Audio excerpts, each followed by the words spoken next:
Sa student po, mayroon po kaming one missing. Hanggang ngayon po di pa nakikita. Grade 10 student po siya, 16 years old. Sa ating pong Pangulo,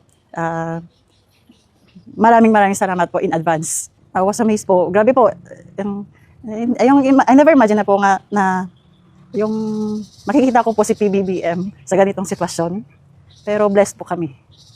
Blessed po kasi makikita po namin siya.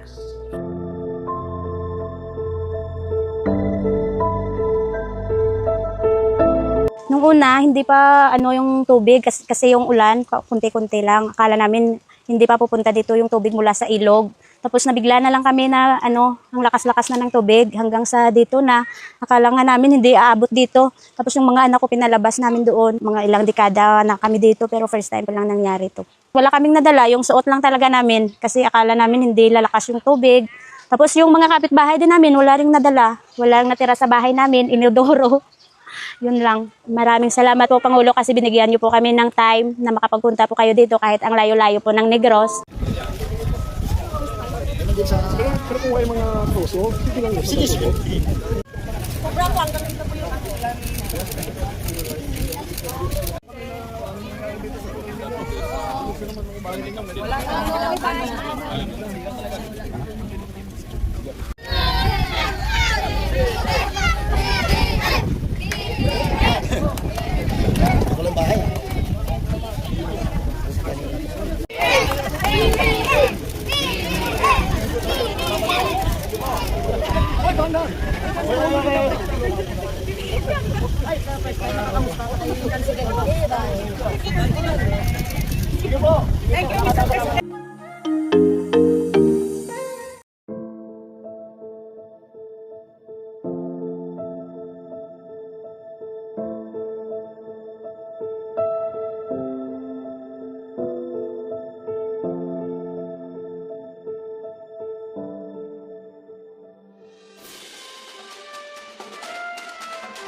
Yung una ko nakita, ito, yung wala na po kaming mga pader, perimeter fence.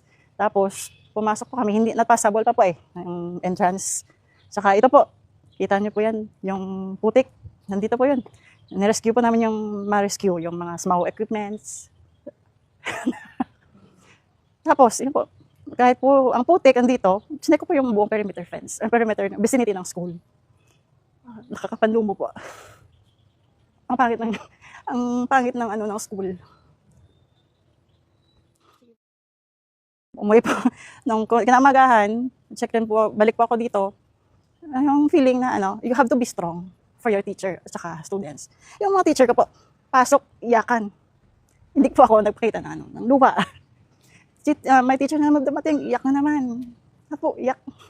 Hindi, kaya natin to, babangon tayo.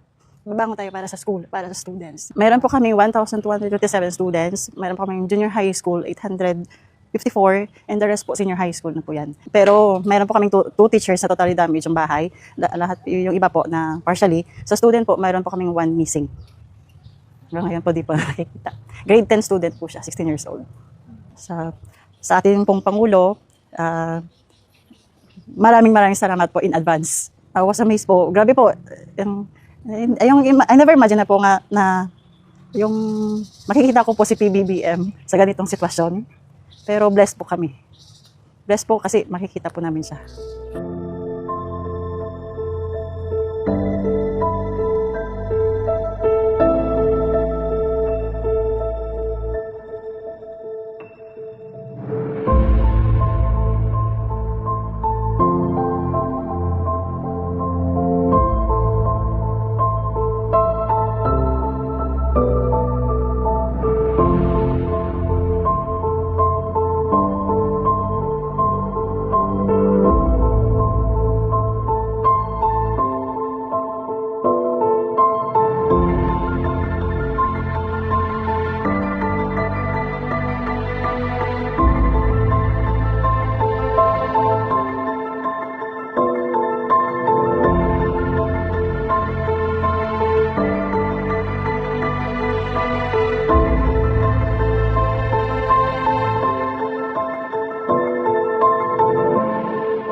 Nung una, hindi pa yung tubig kasi yung ulan, kunti-kunti lang. Akala namin hindi pa pupunta dito yung tubig mula sa ilog.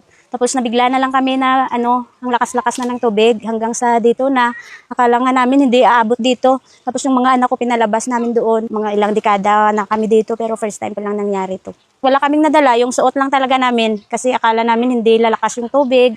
Tapos yung mga kapitbahay din namin wala ring nadala. Walang natira sa bahay namin, inodoro. Yun lang. Maraming salamat po Pangulo kasi binigyan niyo po kami ng time na makapagpunta po kayo dito kahit ang layo-layo po ng Negros. Pero kung ay mga troso, sige lang. Sige.